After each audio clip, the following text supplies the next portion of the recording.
कई जगह मैंने देखा है कि ज्यों ही लक्ष्मी पूजा समाप्त होती है तुरंत ही उनके घर में मांसाहारी भोजन पकना शुरू हो जाते हैं। तो इतना बड़ा पाप आप करने का प्रयास बिल्कुल भी ना करिएगा।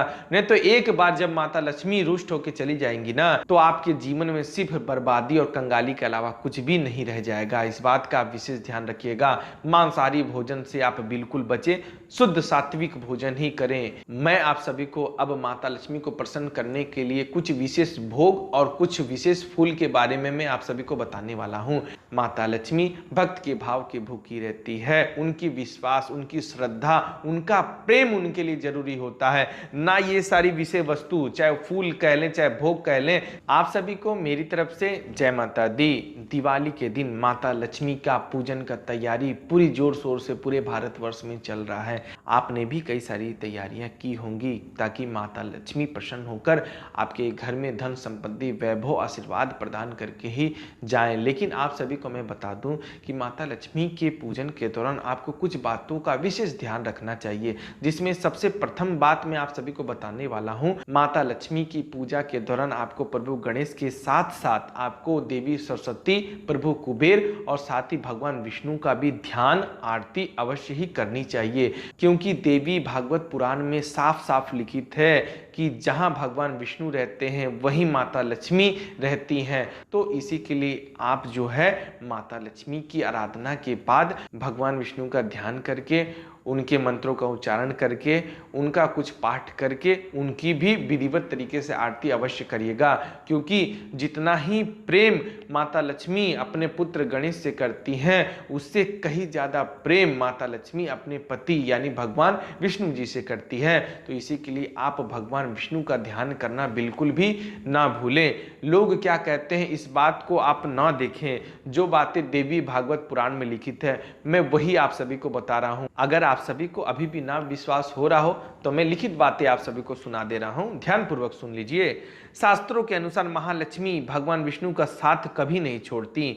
जहां विष्णु होंगे वहीं देवी लक्ष्मी स्वयं आएंगी। देवी भागवत के अनुसार लक्ष्मी पूजन तभी सफल होता है जब गणेश वंदना के बाद लक्ष्मी नारायण की आराधना की जाती है।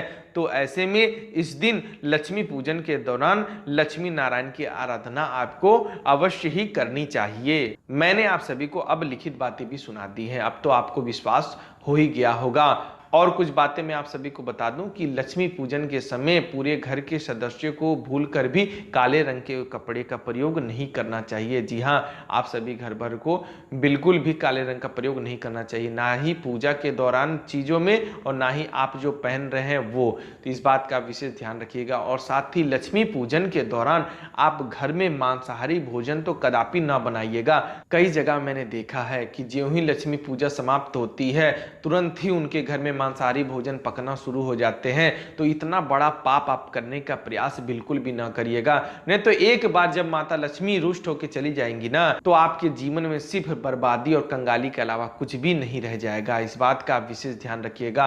मांसाहारी भोजन से आप बिल्कुल बचे, शुद्ध सात्विक भोजन ही करें। दिवाली के दिन आप सभी को घर के आंगन यानी घर के द्वार में आपको भली भांति साफ सफाई करने के बाद एक बड़ी सी रंगोली अवश्य ही बनानी चाहिए और उसमें हर जगह दीपक भी सजाना चाहिए, क्योंकि माता लक्ष्मी आपके चौखट लांग कर ही घर में प्रवेश करती है, यानी मुख्य द्वार के ही द्वारा आपके घर में प्रवेश करती है। तो आपका आंगन जितना ही सजा हुआ रहेगा, जितना ही साफ सुथरा रहेगा, उतने ही खुशी मन से देवी लक्ष्मी आपके घर में वास करेंगी और साथ ही आपको ढेर सारा आशीर्वाद प्रदान करेंगी। मैं आप सभी को अब माता लक्ष्मी को प्रसन्न करने के लिए कुछ विशेष भोग और कुछ विशेष फूल के बारे में मैं आप सभी को बताने वाला हूं।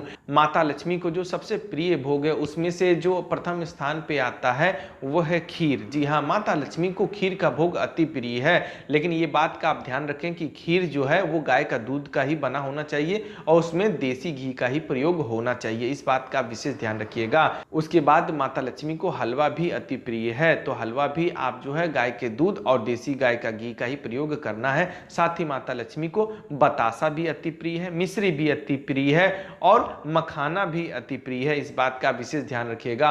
और आपके गांव और शहर में सिंघाड़ा फल होता है, यानी जो लाल और हरे रंग का मिलता है, पानी में वो फलता है। भारत में कई सारे क्षेत्रों में उसे पानी फल भी कहते हैं, वो भी माता लक्ष्मी को बहुत ही प्रिय है। और साथ ही माता लक्ष्मी को आप पान का भोग भी अवश्य चढ़ाएं। एक खड़ा पान का पत्ता हो, कटा हुआ पान का पत्ता नहीं होना चाहिए। आपको पूरा पान का पत्ता खड़ा चाहिए। उसमें आपको 2 लौंग, 2 इलायची और 1 सुपारी करके आपको जो भी देवी देवता माता लक्ष्मी के साथ आपने सम्मिलित किया है सभी को पान के पत्तों के साथ वो भोग देना बेहद ही जरूरी है। माता लक्ष्मी को ईख यानी गन्ना भी अति प्रिय है। केवल माता लक्ष्मी को ही नहीं, प्रभु गणेश को भी गन्ना प्रिय है और परमपिता परमेश्वर यानी भोलेनाथ को भी गन्ना यानी ईख अति प्रिय है। तो आप कोशिश करें, अगर आपके शहर व गांव में अगर आसानी से गन्ना मिल जा रहा है तो आप गन्ने का भोग भी अवश्य लगाइएगा। और साथ ही माता लक्ष्मी को अनार भी अति प्रिय है। अनार ना भी मिले तो आपको ऋतु फल यानी जो भी इस समय आपके मार्केट में जो भी फल मिल रहा हो उस फल का आप भोग चढ़ा सकते हैं, इसमें कोई भी मनाही नहीं है। और अब हम चलते हैं माता रानी के प्रिय पुष्प यानी देवी लक्ष्मी को कौन से पुष्प अति प्रिय है। तो उसमें सबसे प्रथम स्थान पे आता है लाल कमल। जी हाँ, माता लक्ष्मी को कमल का फूल अति प्रिय है, क्योंकि माता लक्ष्मी स्वयं कमल में वास करती है। उनका आसन कमल के फूल पे ही होता है। तो मैं आप सभी को बता दूं, अगर आपके क्षेत्र में अगर कमल का फूल ना मिल रहा हो तो आपको परेशान होने वाली बात नहीं है। आप जो है माता लक्ष्मी को हरि श्रृंगार का पुष्प भी अवश्य ही चढ़ा सकते हैं। जी हाँ, माता लक्ष्मी को हरि श्रृंगार का पुष्प भी अति प्रिय है। अगर आपके यहाँ अगर मिल रहा हो तो बहुत ही सौभाग्य की बात है, नहीं मिल रहा हो तो आप अपराजिता का भी पुष्प माता लक्ष्मी को चढ़ा सकते हैं। अगर वो भी ना मिल रहा हो तो आपको गुड़हल का फूल यानी लाल अड़हुल जो मिलता है वो भी पुष्प आप चढ़ा सकते हैं। अगर ये सारे पुष्प अगर आपको नहीं मिल रहे हो तो आपके बगीचे में, चाहे आपके यहाँ कोई भी दुकान में जो भी पुष्प मिल रहा हो वो पुष्प भी आप चढ़ा सकते हैं। अगर आपके आसपास कोई फूल का बाजार लगता होगा, चाहे कोई फूल बेचने वाला दुकान होगा, तो आपको आसानी से गुलाब का पुष्प मिल जाएगा। तो आप सभी अपने मार्केट, अपने नजदीकी जो भी फूल की दुकान है वहां से आप गुलाब का फूल तो कम से कम खरीद के लेके आइएगा। माता लक्ष्मी को गुलाब के फूल भी बेहद ही प्रिय है, इस बात का आप विशेष ध्यान रखिएगा। देखिए, ये फूल व भोग, चाहे जो भी आप माता लक्ष्मी के लिए जो भी आप मेवे मिष्ठान जो भी अनुष्ठान कर रहे हैं, वो सब चीजों की माता लक्ष्मी को कोई भी आवश्यकता नहीं है। माता लक्ष्मी या संसार के समस्त देवी देवताओं को अपने भक्त के भाव से प्रेम होता है। ये सारे उपाय जो मैं आप सभी को बता रहा हूं, चाहे भोग से संबंधित चाहे पुष्प से संबंधित, ये सारी बात जो है अपनी जगह है। देवी देवता जो है इन सारी चीजों के लिए भूखे नहीं होते हैं, उन्हें इन सारी चीजों की कभी भी आवश्यकता नहीं पड़ती है। संसार में पाए जाने वाली हर विषय वस्तु उनके पास पर्याप्त मात्रा में मौजूद है। आपके देने से उनको कोई फर्क नहीं पड़ता, लेकिन वो तो हर भक्त की, हर साधक की एक प्रेम होता है जो माता के लिए भोग चढ़ाते हैं, पुष्प चढ़ाते हैं। एक प्रेम संबंध होने के कारण ये सारे विषय वस्तु जो है माता चाहे प्रभु को लोग चढ़ाते हैं। लेकिन मैं आप सभी को बता दूं, माता लक्ष्मी के पूजन के दौरान आपको हमेशा प्रसन्न रहना चाहिए। आपको किसी से रुष्ट होकर वार्तालाप नहीं करना चाहिए, ना ही झगड़ा करना चाहिए। शांत मन से परिवार के साथ मिलकर आपको देवी लक्ष्मी का ध्यान करना है, उनकी विधिवत तरीके से आरती आराधना करनी है। माता लक्ष्मी भक्त के भाव की भूखी रहती है। उनकी विश्वास, उनकी श्रद्धा, उनका प्रेम उनके लिए जरूरी होता है, ना ये सारी विषय वस्तु, चाहे फूल कह लें, चाहे भोग कह लें, चाहे सजावट की सारी सामग्रियां ले लीजिए, चाहे ये सारे धार्मिक पुस्तकें ले लीजिए। देखिए, माता लक्ष्मी के भक्त जो पढ़े लिखे हैं, केवल वही माता लक्ष्मी के भक्त नहीं है। माता लक्ष्मी के भक्त अनपढ़ भी हैं, जिन्हें कोई भी ज्ञान नहीं है, ना शास्त्रों का, ना ही वो हिंदी पढ़ भी नहीं सकते, लेकिन उनको भी माता लक्ष्मी की कृपा प्रदान होती है। ये जरूरी नहीं कि आपको पढ़े लिखे हैं, आपको ग्रंथों का ज्ञान है, आपको शास्त्रों का ज्ञान है तो आप जल्दी ही उनको जागृत कर लेंगे, सिद्ध कर लेंगे और आपके पास धन संपत्ति वैभव आ जाएगी। ऐसा सोच आप बिल्कुल नहीं रखिएगा। देवी लक्ष्मी अपने भक्त के प्रेम, श्रद्धा, विश्वास देकर उन्हें ऐश्वर्य, वैभव, धन संपत्ति प्रदान करती है। माता लक्ष्मी के भक्तों को मैं बता दूं कि अगर आप पूरी निष्ठा, विश्वास, आस्था के साथ पूजन करेंगे तो आपको पूजा का फल अवश्य ही मिलेगा, इस बात का विशेष ध्यान रखिएगा। और कुछ शास्त्रों में लिखित अनमोल बातें हैं जो मैं आप सभी को बताना चाहता हूं, तो बिल्कुल ध्यानपूर्वक सुनिएगा। माँ लक्ष्मी न केवल आर्थिक संकटों से मुक्ति दिलाती हैं, बल्कि परिवार को भी खुशहाली और घर में बरकत बने रहने का आशीर्वाद भी देती हैं। इसलिए अगर आप जीवन में आर्थिक एवं पारिवारिक संकटों से गुजर रहे हैं तो समृद्धि की देवी माँ लक्ष्मी की पूरी विधि विधान से व्रत एवं पूजा करें। मान्यता है कि माँ लक्ष्मी अपने भक्तों के लिए समृद्धि, ऐश्वर्य एवं भौतिक सुखों के द्वार खोलती हैं। इसी के लिए आप जो है दिवाली के दिन माता लक्ष्मी को प्रसन्न करने के लिए आप विधिवत तरीके से पूजा अर्चना आराधना करना अति आवश्यक है, क्योंकि अगर माता लक्ष्मी का आशीर्वाद जिस भी भक्त जिस भी साधक को मिल जाता है उसके घर में उसके जीवन में धन संपत्ति की कमी नहीं रहती। आगे बढ़ते हैं, कुछ और अनमोल बातें हैं।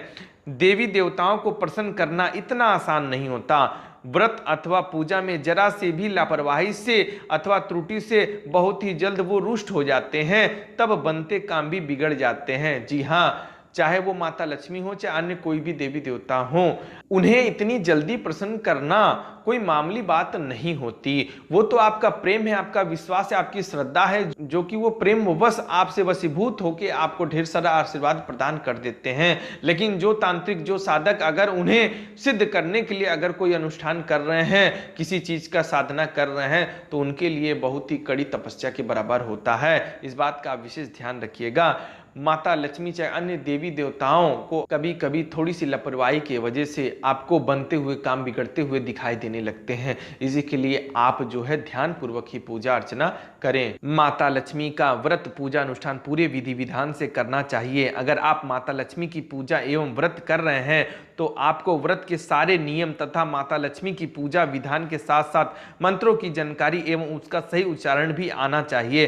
मंत्रों के गलत उच्चारण से भी परिणाम उल्टे पड़ सकते हैं। ऐसी स्थिति में किसी विद्वान के द्वारा ही लक्ष्मी जी का पूजन करवाना चाहिए। जी हाँ, ये सारी बातें आप विशेष ध्यान रखिएगा, क्योंकि गलत मंत्र के उच्चारण से आपके जीवन में नकारात्मक प्रभाव भी देखने को मिल सकता है। इसी के लिए आप किसी विद्वान यानी कोई भी ब्राह्मण या पंडित के द्वारा अगर आपसे संभव हो सके तो आप माता लक्ष्मी का पूजन अवश्य ही करवाइएगा। देखिए, आप YouTube में अगर आप देखें तो कई सारे टोटके कई सारे उपाय आप बताएंगे कि 1 रुपए का सिक्का यहाँ रख दे, इतना धन आएगा, संभाल नहीं पाओगे, 2 लौंग तकिए के नीचे रख दीजिए, माता लक्ष्मी की आपको आशीर्वाद प्रदान होगी, या अन्य कई तरीके के वीडियो आप सभी ने देखे होंगे। इसे मुझे बताने की आवश्यकता नहीं है, लेकिन ये सारी बातों का आप ध्यान बिल्कुल ना रखें। ये सारे टोटके करने से अगर धन संपत्ति प्राप्त होती तो इतने सारे ग्रंथ, इतने सारे शास्त्रों, इतने प्रकार के विधि विधान अनुष्ठान जो है नहीं बने होते, ना ही लोग करवाते। टोटके से आप कुछ दिन का लाभ ले सकते हैं, लेकिन साधना से आप जीवन के बाद भी यानी मृत्यु के बाद भी आपको लाभ मिलेगा। देवी देवताओं का पूजन करने वाला हर साधक हर भक्त जन को जीवन के बाद भी यानी जब उसकी मृत्यु हो जाती है उसके बाद भी उसका फल, उनके तप का फल कभी भी निष्फल नहीं होता है, ना ही वो नष्ट होता है। तो इसी के लिए आप जो है साधना अवश्य ही करिएगा। लेकिन मैं आप सभी को कुछ जानकारी और बताने वाला हूं कि आप लक्ष्मी पूजा के दौरान श्री सूक्त का पाठ अवश्य करिएगा और संभव हो सके तो कनक धारा शुद्ध पढ़िएगा, माता लक्ष्मी का चालीसा पढ़िएगा और साथ ही माता लक्ष्मी के 108 नाम का मंत्र जप अवश्य करिएगा। और साथ ही आप प्रभु गणेश और भगवान विष्णु और देवी सरस्वती का भी ध्यान करना बिल्कुल भी ना भूलिएगा। और साथ ही अगर आपको संभव हो सके तो इनकी भी आप आरती कर लीजिएगा, इससे आपको विशेष लाभ अवश्य होगा। और आपसे संभव हो सके अगर आपके घर ब्राह्मण आते हैं तो आप हवन अवश्य कराइएगा। हवन करने से आपकी पूजा अनुष्ठान 100 गुना अधिक उसमें शक्ति आ जाती है और आपको ढेर सारा आशीर्वाद प्रदान होता है, क्योंकि यज्ञ जहां भी होता है वहां समस्त देवी देवताओं का वास हो जाता है और उनका आपको आशीर्वाद प्राप्त होता है।